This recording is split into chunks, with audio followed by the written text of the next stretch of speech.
টাটকা মাংস হোক আবার ফ্রিজে রাখা মাংস হোক, সবসময় কিন্তু আমি পাটায় বেটে সেই মশলা দিয়েই রান্না করি। একটু কষ্ট হলেও পাটায় বাটা মশলা দিয়ে মাংস রান্না করলে অনেক বেশি ভালো লাগে খেতে। তবে আজকে শুধু মাংসের জন্য মশলা হিসেবে বেটে নিয়েছি পেঁয়াজ জিরা বাটা পরিমাপ মতো, আর আদা রসুনের বাটা। তাছাড়া অন্য কোনো মশলা আমি বেটে নেইনি। আর বাদ বাকি মশলা এমনি আস্তে আস্তে দিয়েই রান্না করে নিব আজকে। আর আমার আম্মুকে সবসময় দেখতাম কোরবানির মাংস তো এমনিতেই বেশি পরিমাণে হতো, একেবারে বড় একটা হাঁড়িতে বসিয়ে দিত আস্ত মশলা, গোটা গোটা মশলা দিয়ে।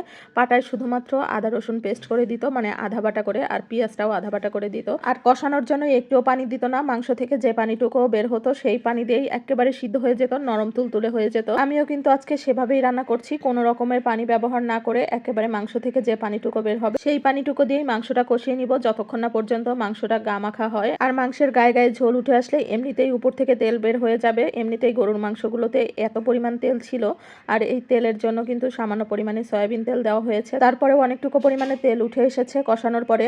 মাংসগুলো কিন্তু আমি আস্ত মশলা, বাটা মশলা, গুঁড়ো মশলা, লবণ, তেল, অল্প পরিমাণ তেল দিয়ে ভালো করে মাখিয়ে নিয়েছি। তারপরে কিন্তু একটা কড়াইতে পেঁয়াজ কুচি, কাঁচামরিচ কুচি, তেজপাতা সহই কিন্তু ভেজে নিয়েছি। তারপরে আস্ত জিরা ফোড়ন দিয়ে মাংসগুলো ঢেলে দিয়েছি। আর মাংসগুলো দেওয়ার পরে কিন্তু কয়েকটা সাদা এলাচ, একটা কালো এলাচ আর দারচিনি, হালকা সাদা এলাচ আর কালো এলাচের মুখটা ফাটিয়ে দিয়েছি। দিয়ে ভালো করে মাংসগুলো আমি কষিয়ে নিয়েছি। আর এই কষানোতেই কিন্তু রান্নাটা হয়ে যাবে। আর আজকের মাংসতে কোনো রকমের পানি দেইনি আমি, একেবারে কষানো পর্যন্তই সিদ্ধ হয়ে নরম হয়ে গিয়েছে।